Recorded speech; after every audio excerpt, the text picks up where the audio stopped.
নমস্কাৰ সকলোকে আমাৰ চেনেলৰ অন্য এটা ভিডিঅ'লৈ স্বাগতম জনাইছোঁ। প্ৰথম প্ৰশ্নটো হৈছে CPU ক'ত ব্যৱহাৰ কৰা হয়? Mobile, computer, TV, radio'. ইয়াৰ শুদ্ধ উত্তৰটো হৈছে কম্পিউটাৰ। CPU কম্পিউটাৰৰ মুখ্য অংশ। ই সকলো কাম নিয়ন্ত্ৰণ কৰে। ইয়াক ব্ৰেইন অফ কম্পিউটাৰ বোলা হয়। ভাৰতৰ প্ৰথম ৰাষ্ট্ৰপতি কোন? মহাত্মা গান্ধী, জৱাহৰলাল নেহৰু, ডক্টৰ ৰাজেন্দ্ৰ প্ৰসাদ, সুভাষ চন্দ্ৰ বসু। ইয়াৰ শুদ্ধ উত্তৰটো হৈছে ৰাজেন্দ্ৰ প্ৰসাদ। ৰাজেন্দ্ৰ প্ৰসাদ ভাৰতৰ প্ৰথম ৰাষ্ট্ৰপতি।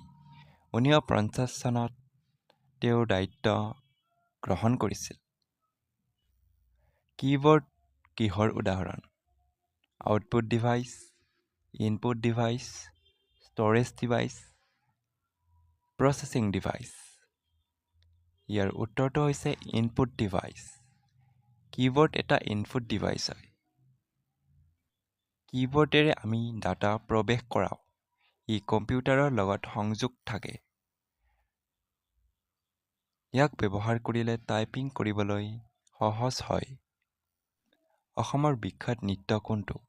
ভাংৰা, কথক, বিহু নৃত্য, ভাৰত নাট্যম। ইয়াৰ শুদ্ধ উত্তৰ হৈছে বিহু নৃত্য। বিহু নৃত্য অসমৰ পৰম্পৰাগত নৃত্য। ই অসমৰ সংস্কৃতি প্ৰৱেশ কৰে। সূৰ্য কোন দিশে উদয় হয়? পশ্চিম, উত্তৰ, পূব, দক্ষিণ। ইয়াৰ শুদ্ধ উত্তৰ হৈছে পূব। সূৰ্য সদায় পূব দিশত উদয় হয়। এইটো এটা সাধাৰণ জ্ঞানৰ প্ৰশ্ন। দিন ৰাতিৰ পৰিৱৰ্তন ইয়াৰ ফল।